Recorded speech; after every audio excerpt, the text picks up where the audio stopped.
Looking for inspiring destinations, incredible places to stay, and the most exciting bucket list experiences to travel to next? Welcome to Destination Everywhere with hospitality and travel entrepreneurs Todd Bludworth and Andy McNeill.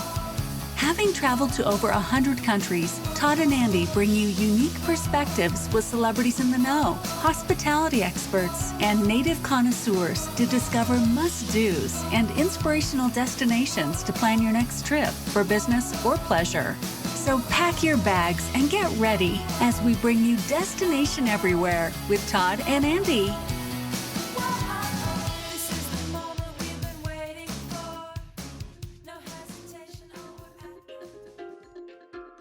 Isolated islands, intriguing histories, and rich culture can be discovered outside the resorts and tourist attractions, but you need to know where to look and how to traverse there safely.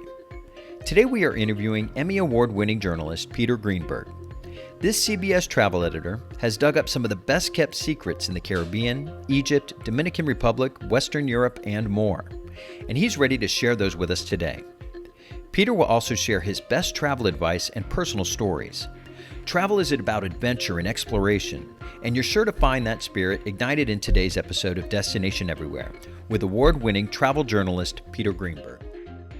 Welcome, everyone, to Destination Everywhere. I'm Andy McNeill, along with Todd Bludworth, and again, we're here for our second installation of our conversation with travel journalist Peter Greenberg with his hidden gems. And, you know, Peter won an Emmy. He's traveled all over the world. He's done both investigative reporting as well as travel experiences around the world and multiple shows. And he's just going to give us the best of the best of what he has. Well, let's just jump right into our part two of our discussion with Peter Greenberg. What's the story that you're most proud of as an investigative journalist? I don't know how much time we have because I don't have one. I mean, it's ranging from an investigative piece I did on the death of Freddie Prinze, for those people who remember the story on the man back in the late 70s, to investigating airline crashes on the worst aviation disaster in American history, American Flight 191 on May 25th, 1979 in Chicago, or dealing with, you know, I was the correspondent that did my fair share. I did all the Patty Hearst covers. I did all the, I did almost all the Watergate covers. And of course, let's not forget OJ. So, I mean, there's all sorts of stuff there that ranges from political to crime to, you know, Pop just culture, crazy stuff. What have you uncovered about the travel industry that might help our guests maneuver the system a little easier? What should they be aware of that might be getting swept under the rugs when they start to travel? Whenever I go anywhere, you name the destination, the Dominican Republic or Denver, what's the first place I stop at? The very first place I stop where I know I'm going to get all the information I need about that destination from credible sources. The first place I go is the fire department. Why? And I'll tell you why. They've been in everybody's house. They've been in everybody's hotel. They've been in everybody's restaurant. They've been everywhere. They know where to go. They know where not to go. And guess what? They also know where to eat. Those are the men and women who are your most credible sources. And nobody figured that out yet. I figured it out because, by the way, I'm also a fireman here in New York. So and we heard about it. You're a volunteer firefighter in New York City. I've done it since I'm 18 and I'm on duty 3 days a week, 7 months a year. But I'm telling you, if you're looking for great and nonpartisan sources of information, stop at the firehouse. Unbelievable. Now, how many times have you gotten the hand saying, no, this is absolutely, you can't come in here and do this? Or you get more, honey, what's the saying? Well, here's the thing. You never ask permission, you beg forgiveness. That's number one. Number two. Don't tell my kids that, but I agree with you. This is my all-time big mantra. You never take a no from somebody who's not empowered to give you a yes in the first place. And so that applies to getting a telephone installed or getting the cable guy in, or it applies to a border guard in Tibet. There's a way to do it. There's always a way to do it. Now, by the way, and the way to do it, which I wish more people would do, although they're usually too afraid to do it, is the big C word. You need to have a conversation. Talk to them. Yeah, too many people go, can I go there? And the answer is no. They don't know that, first of all, you got to establish common ground, find out what they had for breakfast, what's interesting to them, learn from them, and then all of a sudden they'll go, hey, you want to come in? Yeah, could I? Boom, you're in. speaking of the conversation, I will tell you a story about how things work. I did a movie many years ago based on a story I did for Newsweek called Red Flag, about Air Force war game that's so realistic that people are actually getting killed. They're still doing the games today. It's done at Nellis Air Force Base in Nevada. And that was a 2-hour movie we did for CBS. And when that movie aired, I got a call from the US Navy saying, hey, we'd love to do a movie with you. What do you want to do? And I said, well, I want to do X. And they laughed at me and they said, it's never been allowed. It's never going to be happening. You can't do it. I said, well, if I could do it, who would be the person to give me permission?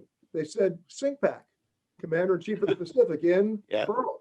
I said, can you get me an appointment to go see the Admiral? They go, why? You got to fly all the way to Hawaii so we can say no? I said, yeah. So they made me an appointment. And they gave me a 10-minute appointment with them at 9 o'clock in the morning on a Monday. So I flew over on a Saturday.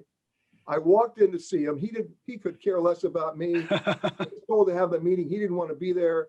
It was an office the size of Grand Central Station. Everybody was in their dress whites. They didn't want me to be there. So it was like a courtesy call, give them a commemorative coin and get them out.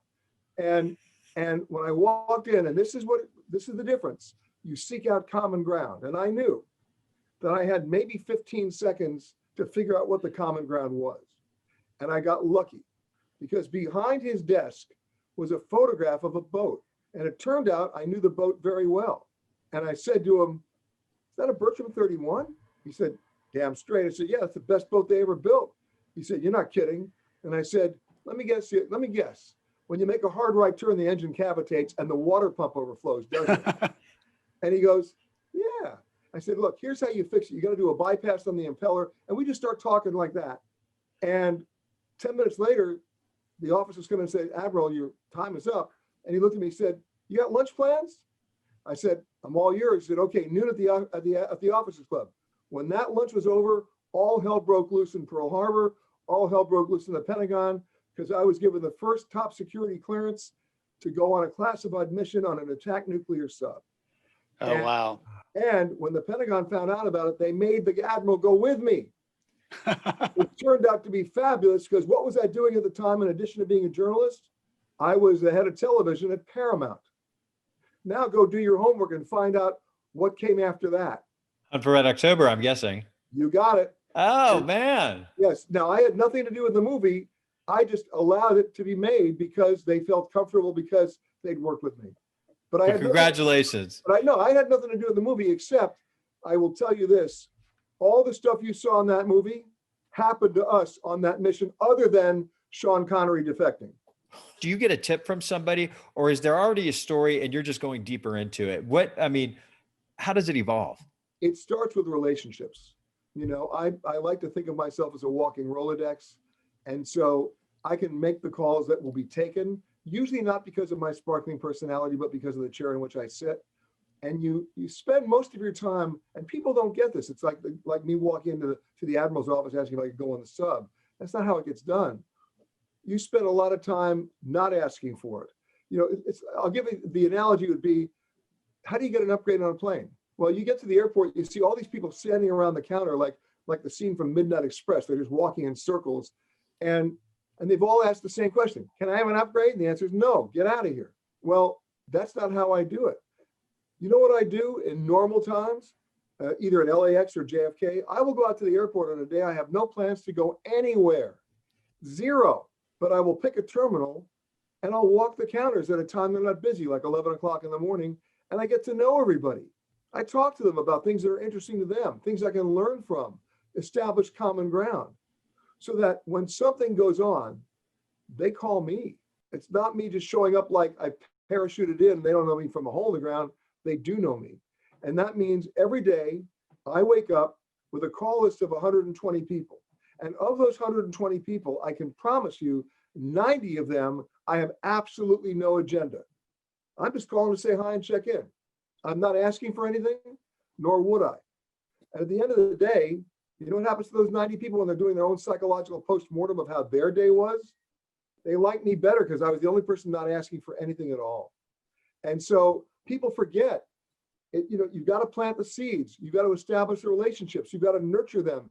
You've got to establish trust. And out of that trust, then they'll feel comfortable, if not telling you the whole story, at least pointing you in the right direction. Do you get jaded by travel? You've done it so much, or do you still get surprised and amazed when you get off that airplane? I get surprised every time, every time. And when the word surprise has extra meaning, because think about all of your travel experiences. Nothing ever goes according to plan. It does. The plan is the worst thing you could ever do. It's the worst 4-letter word other than other things. Right. And so I remember I was on a flight going from New York to LA. It's a 1 o'clock flight on Delta. I was sitting up in first class, and I see all these maintenance guys come on the plane. I'm going, what's going on? I said, well, the front lavatory is overflowing. Not a good sign. And so it was a 757. Speaking of duct tape, and so these guys come up and they start duct taping the floor around the toilet and duct taping this. And they said, okay, we're all fixed. Well, I happen to know that the plumbing on a 757 is in line, which means that the front one's going to go, the back one's going to go. And sure enough, we push back from the gate. We get about 80 feet back. Somebody else wanted our gate, and they all start overflowing. So at this point, they tow us to a marsh field somewhere in Queens, and we're not going to go anywhere. I know this plane's done for the day, and they're sitting there, oh, they're going to send out buses. Well, remember, I know the guys at the counter. So I called them. I said, hey, let me tell you where I am. I said, oh, but your flight said it's departed. Listen to me. I'm looking at weeds here in Queens. Can you get me on another flight? They said, yeah, we got one at 2:30, but you got to get over to gate 59. We have a ticket for you. So I said, okay. So all these guys are on the plane, all these guys with yellow vests.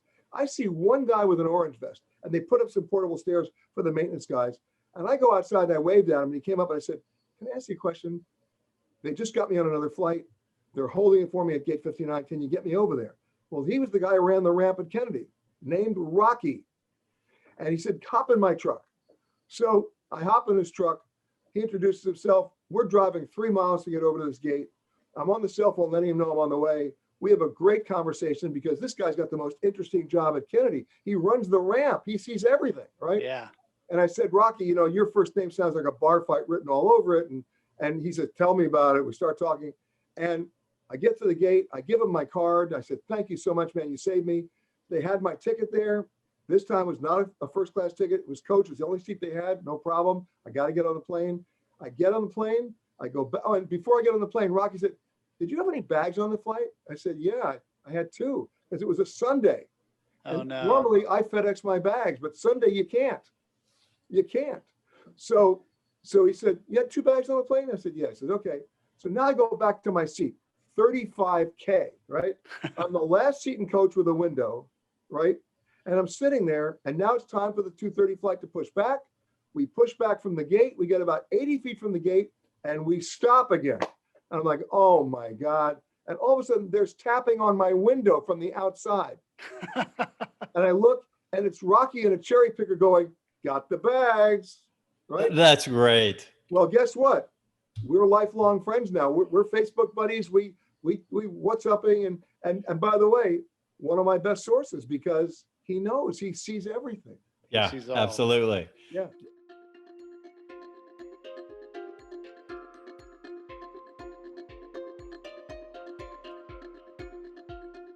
Welcome back. So we'd like to close out this episode by thanking Peter so much for his time. As busy as he is, we really do feel privileged that he spent this time with us.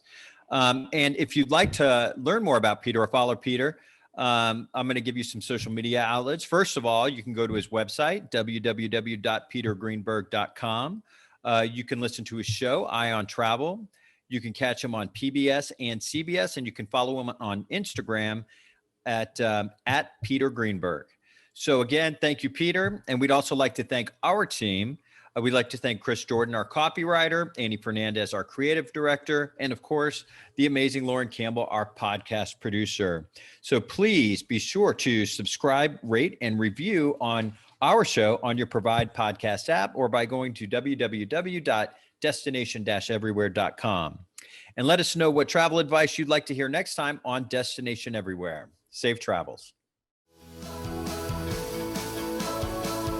You've just tuned in to another episode of Destination Everywhere with travel and hospitality entrepreneurs Todd Bludworth and Andy McNeill.